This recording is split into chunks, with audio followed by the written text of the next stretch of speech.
Dr. Sarbini Abdul Murad. Beliau adalah Ketua Presidium Mercy. Kita akan sapa dulu beliau. Assalamualaikum warahmatullahi wabarakatuh, Dr. Sarbini. Waalaikumsalam warahmatullahi wabarakatuh. Alhamdulillah, Dr. Sarbini, kabar baik, sehat hari ini? Alhamdulillah Mas Wawan. Alhamdulillah. Tapi ini bisa dimunculkan ininya nggak, open cam, dokter? Iya.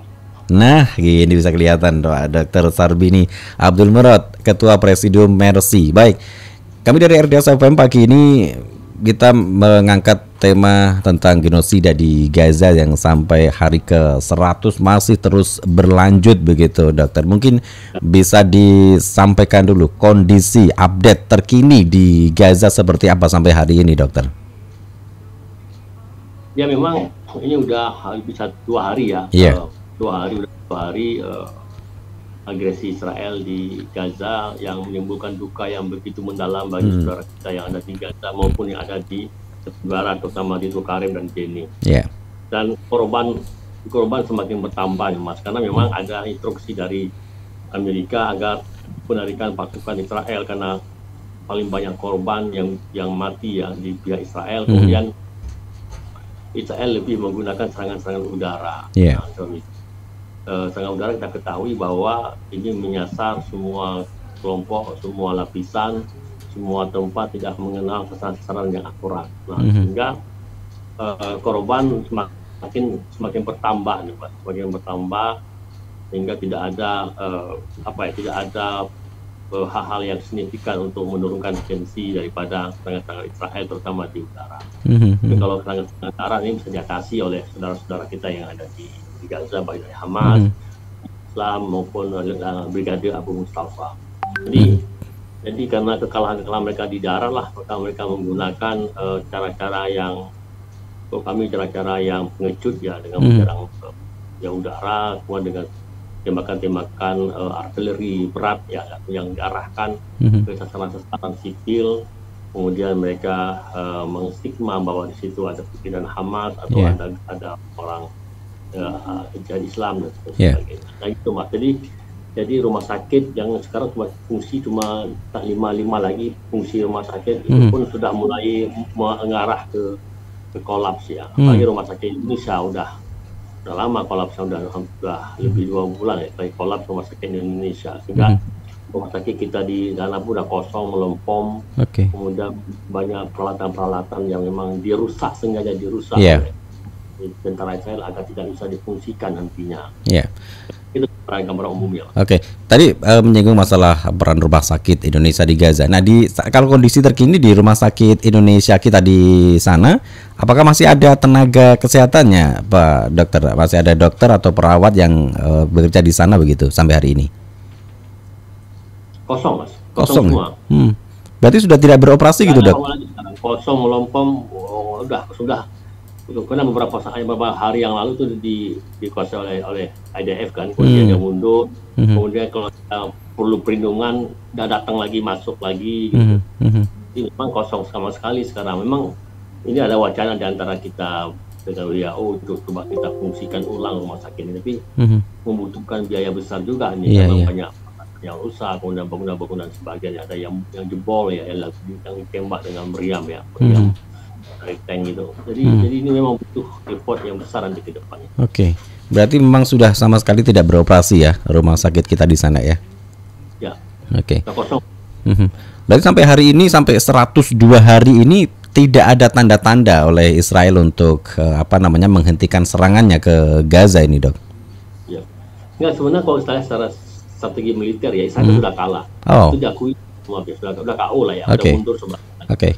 Apalagi kawasan khusus kayak Brigade Golani ya, kalau ditanya kapok khususnya mereka ya, udah mundur ya. Tapi sekarang gengsi Benjamin Netanyahu, gengsi dia nih, kalau dia mundur semua, ini kan bisa menjatuhkan reputasi dia dan partai dia. Maka mereka bertahan ini untuk mempertahankan malu ini sebenarnya. Makanya di aksi udara itu dengan serangan udara drone itu jauh lebih sering sekarang ini, dan itu tidak menyasar di selatan. Jadi ini nggak ada tanda-tanda berhenti tadi, masih nggak ada tanda-tanda itu ya. Walaupun sebenarnya itu segi militer sebenarnya udah stop, udah kalah ya. Kalah. Tapi kemudian apa yang dilakukan oleh Israel, tentara Israel begitu, hari ini yang dibombardir kalau dengan alasan menyerang Hamas begitu, walaupun serangan itu diarahkan kepada masyarakat warga sipil di Gaza begitu ya, Dok ya? Ya, makanya kan ini kan ICC kan mengangkat itu ya, Mas. Mengangkat itu bahwa ada genocide, itu genocide. Iya.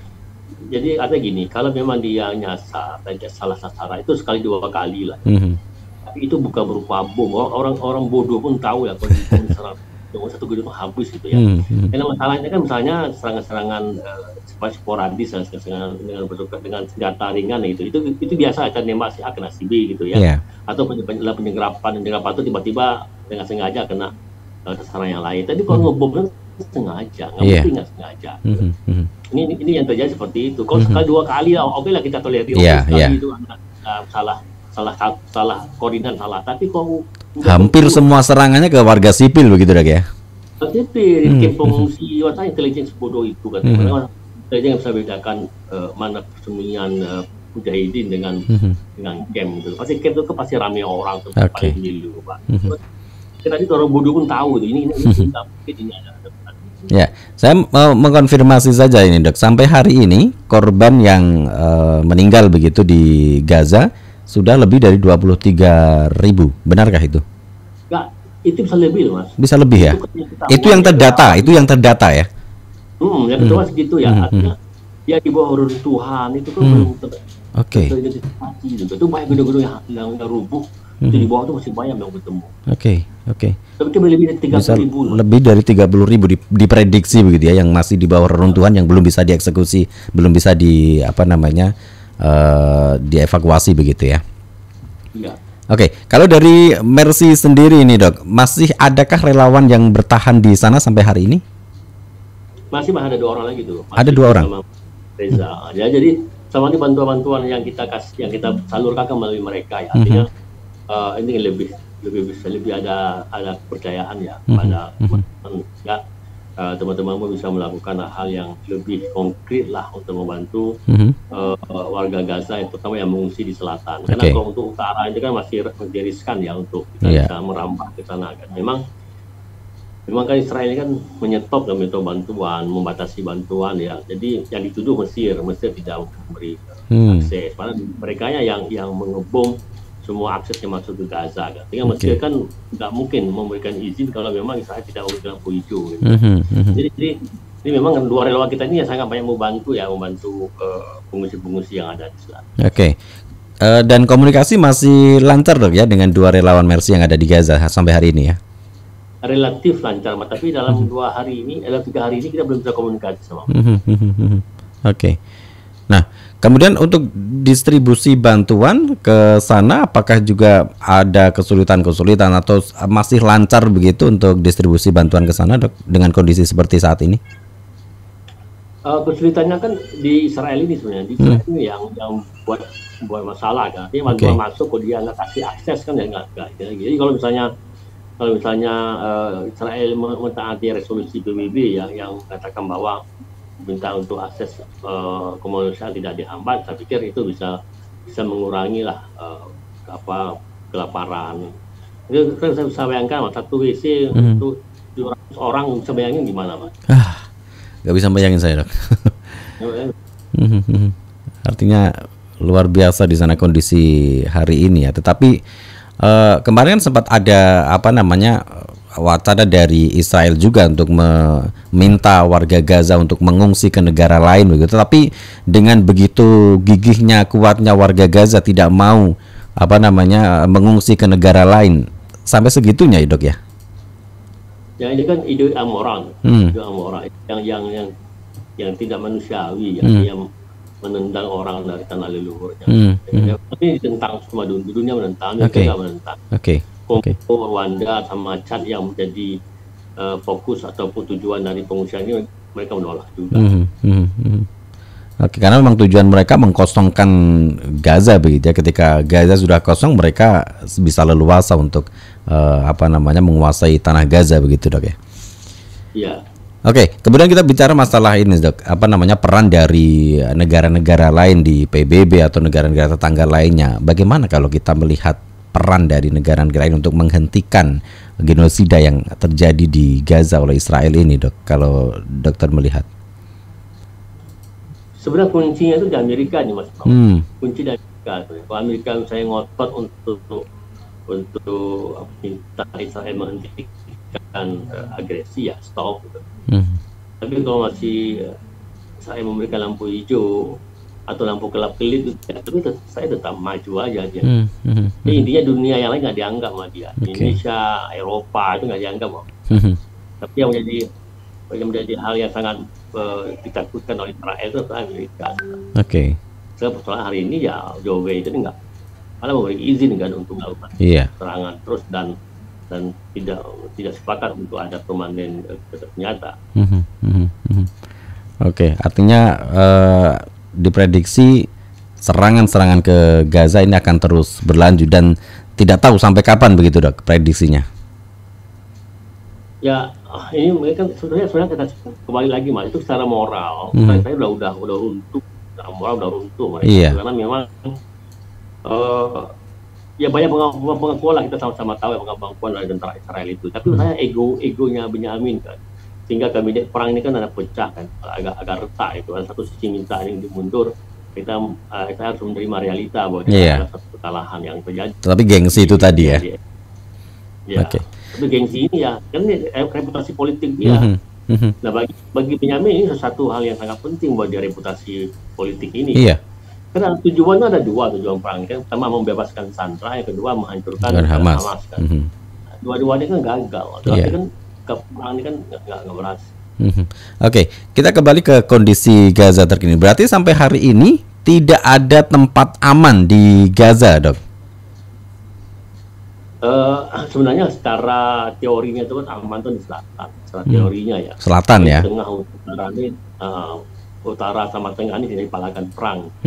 Tapi tadi itu ya, Israel ini kan selalu menyasar tempat-tempat yang memang yang diduga sama dia itu diduga salah itu ada yang mencurigakan oleh dia melakukan serangan, dan dia nggak mikir itu di situ ada orang banyak atau apa, dia nggak mikir. Artinya jadi pembenaran secara umum ya selatan relatif lebih aman. Walaupun memang secara umum tidak ada kondisi tempat teraman begitu ya di sana, karena bisa jadi di selatan pun juga bisa jadi suatu saat nanti di setiap saat begitu ya diserang oleh Israel begitu. Nah, untuk kondisi logistik di sana, kebutuhan warga Gaza di sana, bagaimana sehari-harinya tentang air bersih, kemudian obat-obatan kesehatan, bagaimana kondisi di sana, Dok, sampai hari ini? Ini juga Mas Iwan sangat memprihatinkan ya, Mas. Kita bisa bayangkan di selatan tuh daerah Khan Yunis itu dan Rafah itu pengungsian itu ratusan ribu pengungsi. Kita bisa bayangkan, seperti saya katakan tadi itu satu WC untuk 700 orang misalnya. Kemudian makanan itu kan harus dibagi-bagi ya, dibagi-bagi. Biasa makan satu piring, yang ini kayak seperempat piring, yang artinya mereka bisa masuk untuk ada tenaga aja lah. Kemudian kita pikirkan masalah lain-lain ya, kesehatan di lingkungan, sanitasi, kemudian bagian yang musim dingin ya. Musim dingin kan kuman-kuman penyebaran lebih cepat di sana tertentu ya. Ini sangat nalar kita nggak bisa terima. Tidak ada kata-kata yang tepat yang untuk kita gambarkan gimana situasi kondisi warga Gaza sekarang yang di selatan itu ya. Artinya satu sisi mereka dikejar-kejar oleh rudal Israel, sisi yang lain mereka itu juga mengalami wabah penyakit yang suatu-waktu bisa meledak, dan ini juga bisa banyak memakan korban. Nah, kemudian kita yang ada di Indonesia ini, Ustaz, kita peduli pada mereka, kita menyuarakan di media sosial, kita melakukan aksi, tapi apa yang bisa secara konkret, secara real bisa kita lakukan dari sini untuk membantu lah saudara-saudara kita yang ada di Palestina, di Gaza, Dok? Nah, yang harus kita ketahui gini, Mas, bahwa yang penting adalah konsistensi kita membela saudara kita, konsistensi ya. Jadi di expose itu harus menjadi concern kita gitu. Kita lihat bahwa gimana rame-rame dulu kita boikot di visa segala macam ya. Tapi sekarang kemarin itu udah mulai rame ya. Jadi konsistensi kita. Saya pikir boikot itu adalah realita yang sangat tepat. Realistis ya, sangat realistis ya.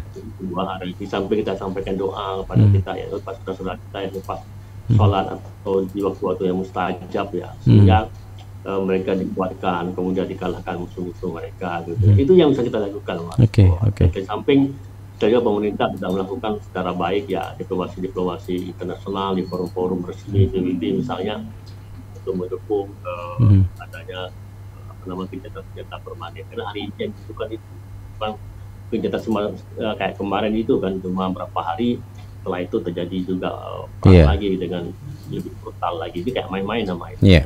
Tapi makanya itu yang bisa kita lakukan. Samping pemerintah juga telah mendukung terjadi dilakukan ICC di Belanda.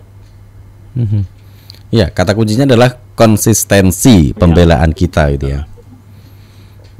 Jadi karena kita melihat akhir-akhir ini kayaknya sudah mulai memudar, tidak seperti awal-awal dulu gitu Dok ya. Artinya suara-suara di media sosial pun juga sekarang sudah mulai berkurang begitu pembelaan kepada Palestina.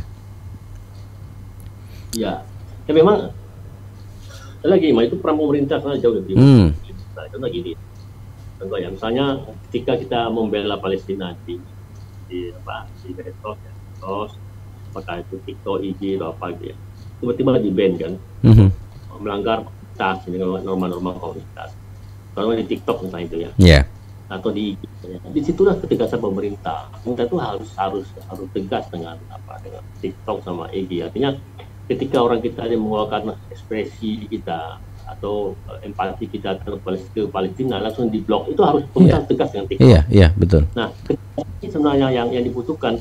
Kalau pemerintah misalnya mengutuk ya itu bagus. Itu kan sama kayak kita juga. Ada aksi-aksi jauh lebih efektif dilakukan oleh pemerintah. Ini sebenarnya yang kita minta kepada pemerintah agar lebih maksimal lah menggunakan otoritasnya untuk bisa membantu saudara-saudara Palestina. Baik. Itu kondisi update. Kita juga memang tahu bagaimana kondisi dua relawan Mercy yang ada di sana, Dok. Sehat-sehat terus? Apa ada kondisi-kondisi tertentu begitu? Aman ya, Dok ya? Insyaallah ada doa kita. Aman ya. Ini kan daerah-daerah perang ya, kita kan aman ya. Insyaallah aman. Kami minta kepada teman-teman kita itu untuk banyak berdoa lah, berdoa. Dan kita juga pertemuan dengan masa atau di mana saya bilang tolong didoakanlah saudara-saudara kita, bil khusus ya, samping warga Gaza juga relawan Mercy, relawan Indonesia yang mereka sekarang ini bukan hanya membawa nama Mercy tapi juga nama ini Indonesia. Adakah relawan Mercy yang gugur di sana, Dok, sampai hari ini? Gimana? Adakah relawan Mercy yang sampai hari ini gugur di sana sejak 7 Oktober sampai hari ini? Enggak relawan Mercy. Adakah relawan Mercy yang ada di Gaza dari sejak 7 Oktober? Agak kurang dengar. Halo, bisa dengar suara saya, Dok? Halo. Bagaimana bisa dengar suara saya dengan jelas? Halo? Ya, agak putus-putus, Mas. Agak putus-putus ya. Kayaknya sinyalnya agak kurang bagus ini. Halo, bisa dengar suara saya dengan baik, Dok? Halo, gimana? Pertanyaan saya ulangi. Adakah relawan Mercy yang ada di Gaza sampai hari ini yang gugur di Gaza, Dok?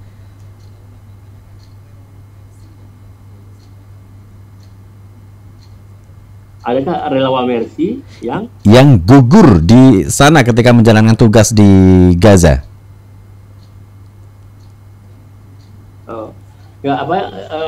Sebenarnya memang saya gini, Mas, ya kan pasti banyak hal yang mereka harus lakukan di sana ya. Mereka lakukan di sana dan saya pikir bagaimana mereka itu bisa menjaga diri dengan baik lah. Bagaimana mereka bisa menjalin komunikasi, interaksi dengan terutama dengan pengungsi ya. Karena memang kalau berkaitan dengan pemerintahan kan udah agak sulit ya, karena pemerintah pun sekarang misalkan dikuasai oleh Hamas, sehingga banyak pejabat-pejabat Hamas yang memang hari ini kan pada silent ya, nggak menampakkan diri demi keselamatan. Baik, Dr. Sarbini Abdul Murad. Terakhir, Dok, mungkin ada yang ingin disampaikan kepada pendengar kita yang ada di Solo Raya dan sekitarnya terkait dengan kondisi Gaza hari ini. Silakan dok. Ya, kami mengapresiasi ya warga Solo ya yang saya lihat sangat konsisten dan sangat militan dalam membela Palestina. Saya pikir itu harus kita pertahankan bersama ya. Kita pertahankan bersama dan kita ingat bahwa kita juga kepentingan dengan Palestina. Kepentingan kita lah kepentingan amal soleh, dan kepentingan fardu ain yang memang nanti itu akan Allah bertanya kepada kita di hari akhir, yaumil akhir nanti. Jadi apa yang kita lakukan, keringan kita, payah-payahnya kita, atau dompet kita harus terkuras untuk Palestina, itu adalah bagian dari amal soleh kita.